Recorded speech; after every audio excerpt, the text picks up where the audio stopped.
It finally feels like fall, and I have two delicious wines from Oregon to share with you. So stay tuned.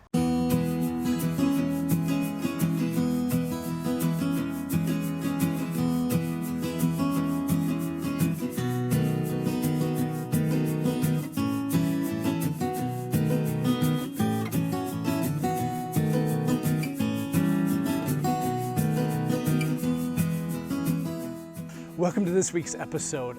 It finally is not in the 90s or the high 80s, and it's starting to feel a little bit like fall today. It's about a high of 70, and I'm in my garden, and I have two delicious wines that to me sort of epitomize fall or get me sort of excited for fall.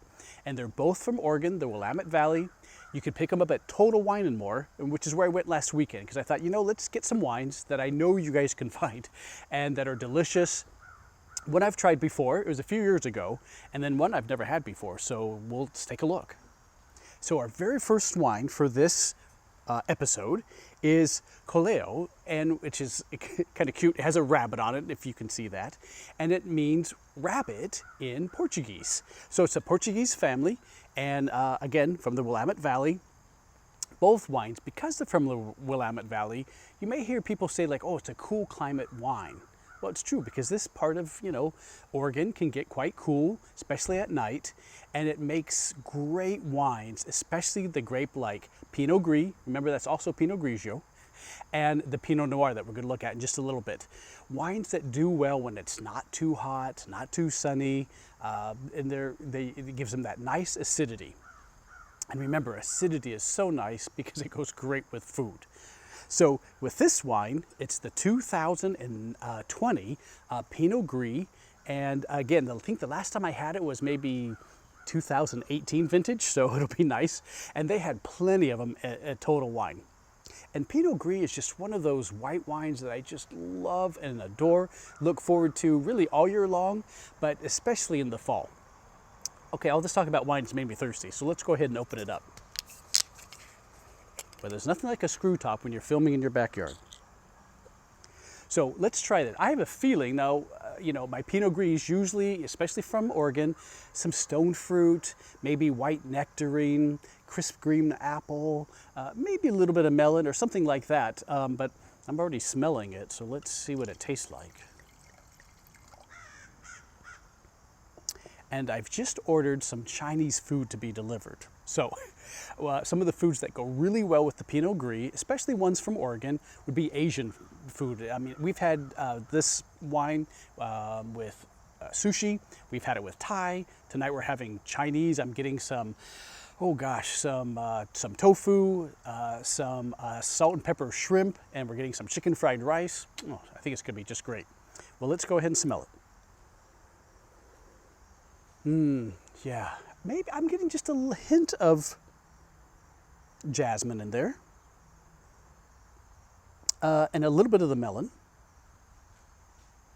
can see it's a beautiful color, actually. It's not yellow. It has this little hint of pink in there from the Pinot Gris grape. Sometimes has little flecks, and it's not just pure green or yellow. All right, let's taste it. This is enough talk.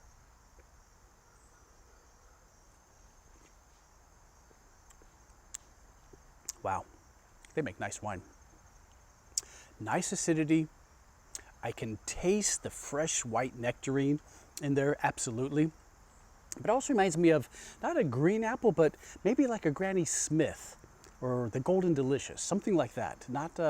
So not too tart. Wow, that's going to be wonderful. I think this is going to cut right through that salt and pepper shrimp. We're going to need it. And be great with the chicken fried rice. And I think be very nice with the stir-fried tofu. Oh, it's just be really nice. All right, so I can't drink too much more because I need some for dinner.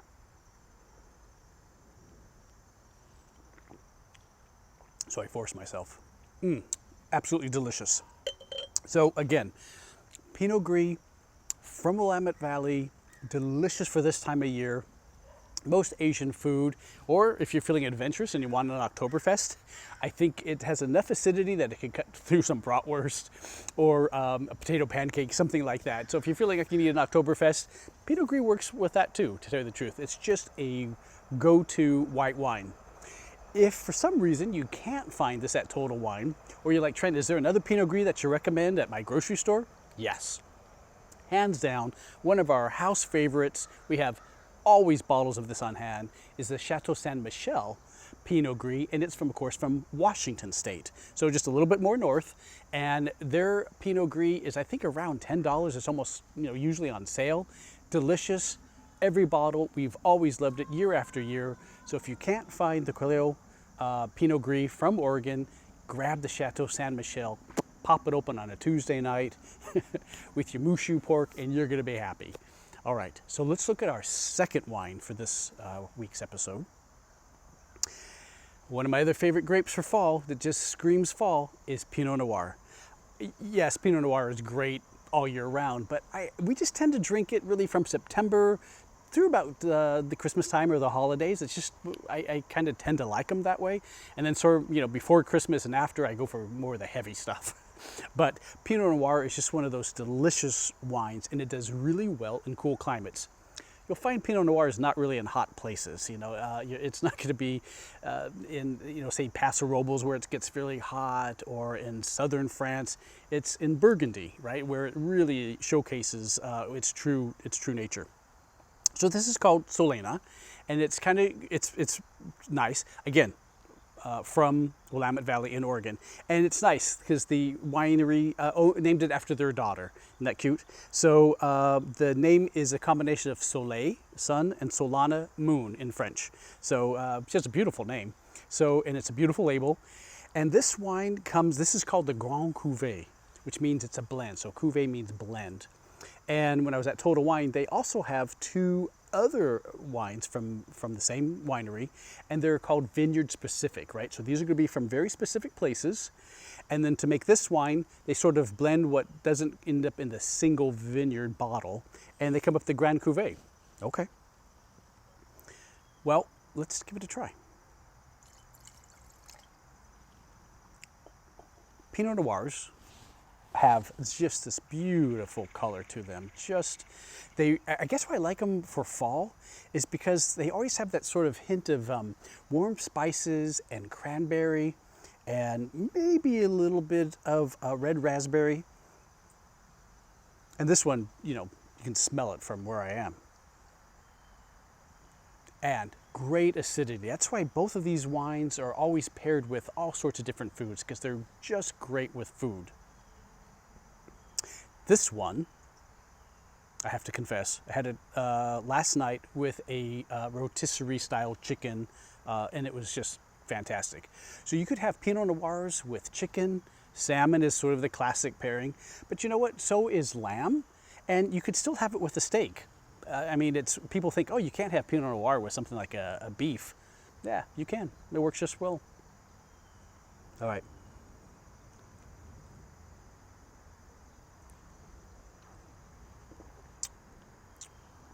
Wow, that is nice. Now it's interesting, I drink a lot of black tea, and I'm definitely getting some black tea notes and black cherry along with the cranberry. Just absolutely fantastic. It was great last night, it's great tonight.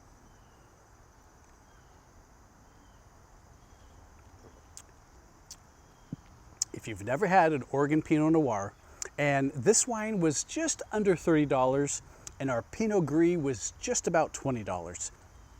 Again, they're always, wines from Oregon are going to be a little on the, $20 plus side, because they only make so much. It's not one of those huge California producers. They just can only make so much. So that's why sometimes the prices are going to be, it's hard to find under 20. And for Pinot Noirs, sometimes it's hard to find them under 30, but this one is. So we have two delicious wines for this week's episode, a Pinot Noir and a Pinot Gris, both from the Willamette Valley, food friendly, perfect for fall, great with all sorts of different dishes, and they have plenty of them at Total Wine. And I would love to know what you think. Let us know if you tried it and what you thought of it. And if it's your first time having Pinot Noir from Oregon, it's a safe bet. Sometimes they could be a little pricey, and I don't want you to have to just try something. So this one is a good one. Wow. And then, of course, let us know what you think. What did you pair it with? And what did you enjoy it with?